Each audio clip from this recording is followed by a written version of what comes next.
Adik-adik, kalian bernafas menggunakan apa ya? Benar, manusia bernafas menggunakan paru-paru.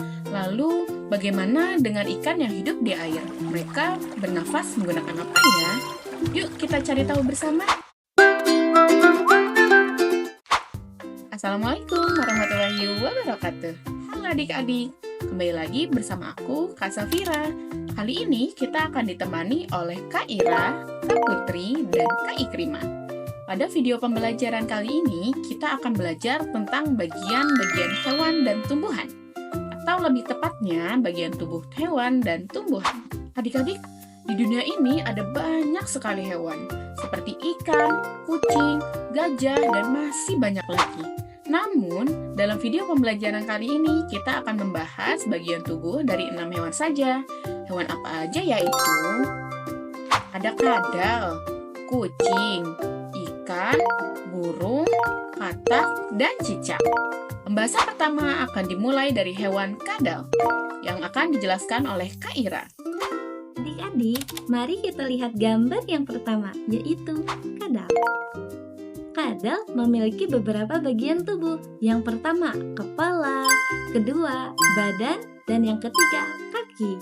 Nah, pada bagian kepala kadal terdapat mata. Mata itu berfungsi untuk apa sih? Ya, untuk melihat. Dan pada bagian kepala kadal juga terdapat sebuah mulut. Mulut itu berfungsi untuk untuk makan. Nah, yang kedua ini tubuh kadal. Tubuh kadal terdapat dari 3 bagian. Yang pertama ada dada, yang kedua perut, dan yang ketiga terdapat ekor kadal. Nah, yang ketiga, alat gerak kadal berupa kaki. Pada kaki kadal terdapat apakah ini? Cakar. Nah, cakar itu berfungsi untuk apa sih? Ya, untuk berjalan dan mencengkram mangsanya. Jadi, pada semua bagian tubuh kadal terdapat fungsinya masing-masing ya adik-adik. Hewan kedua yaitu kucing. Nah, pada bagian tubuh kucing itu terdapat kepala, badan, alat gerak, dan penutup tubuh.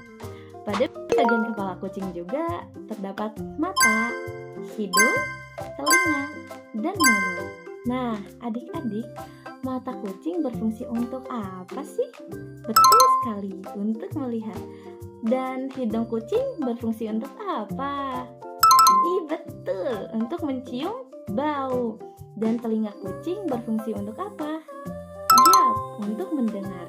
Dan terakhir nih, mulut kucing berfungsi untuk apa sih? Betul, untuk makan. Nah, penutup tubuh kucing adalah rambut. Ingat ya adik-adik, bukan bulu, tapi rambut. Sekali lagi apa? Yap, rambut. Karena kucing itu termasuk hewan mamalia. Jadi, fungsi rambut pada kucing adalah untuk menjaga suhu tubuh. Ingat, fungsi rambut pada kucing untuk apa?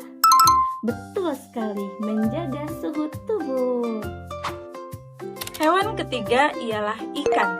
Kita lihat adik-adik. Pada bagian tubuh ikan terdiri dari kepala, badan, ekor, dan alat gerak. Nah, pada bagian kepala ikan terdiri dari mata, mulut, dan insang. Mata untuk melihat, mulut untuk makan, dan insang untuk bernafas. Ingat ya adik-adik, ikan bernafas melalui insang, bukan paru-paru. Pada bagian badan ikan terdiri dari dada, perut, dan ekor. Nah, kalau alat gerak ikan berupa sirip yang terdapat di dada, punggung, dan ekornya.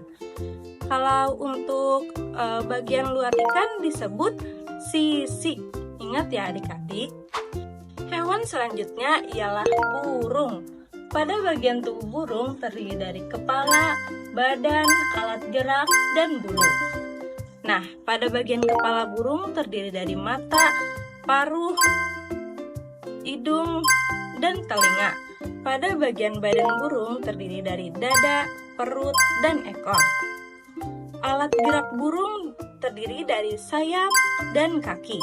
Nah, pada bagian kaki burung terdapat cakar. Misalnya, burung elang. Burung elang menggunakan cakarnya untuk mencengkram mangsanya. Nah, yang terakhir, bulu burung. Berfungsi untuk menutup tubuh burung dan untuk menjaga suhu tubuh burung. Katak termasuk hewan amfibi, yaitu hewan yang bisa hidup di air dan di darat. Bagian tubuh katak terdiri dari kepala, badan, dan 2 pasang kaki. Tubuh katak diselimuti kulit yang lembab dan licin, yang membantu katak bernafas di dalam air. Kaki katak memiliki selaput yang berfungsi untuk berenang. Saat berada di darat, katak menggunakan kakinya untuk berjalan dan melompat. Katak dewasa tidak memiliki ekor, karena ekornya akan menghilang seiring pertumbuhan. Selanjutnya adalah cicak. Cicak termasuk hewan reptilia. Bagian tubuh cicak terdiri dari kepala, badan, 2 pasang kaki, dan ekor. Pada telapak kaki cicak terdapat rambut-rambut yang halus yang berfungsi sebagai perekat, sehingga cicak dapat berjalan di dinding. Jika cicak merasa terancam, cicak dapat memutuskan ekornya loh. Peristiwa ini disebut autotomi. Wah, ternyata setiap hewan memiliki bagian tubuh yang berbeda-beda ya. Oke, selanjutnya kita akan membahas bagian tubuh tumbuhan yang akan dijelaskan oleh Kak Ikrima.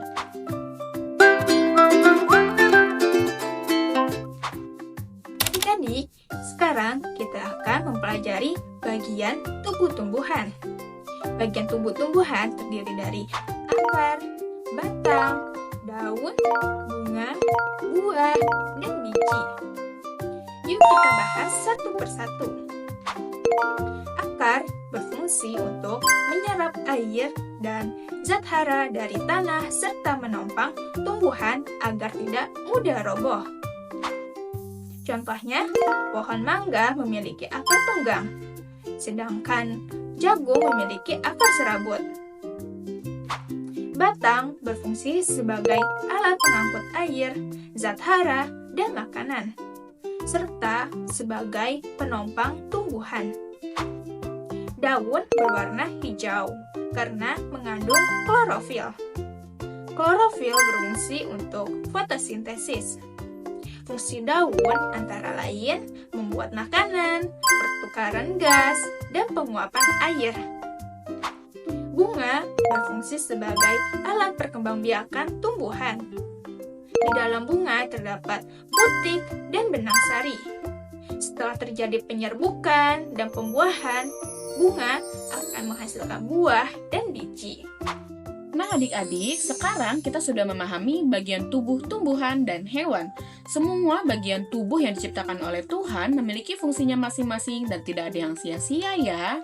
Sekian pembelajaran kita kali ini. Mohon maaf jika ada kekurangan. Semoga bermanfaat. Wassalamualaikum warahmatullahi wabarakatuh. Dadah!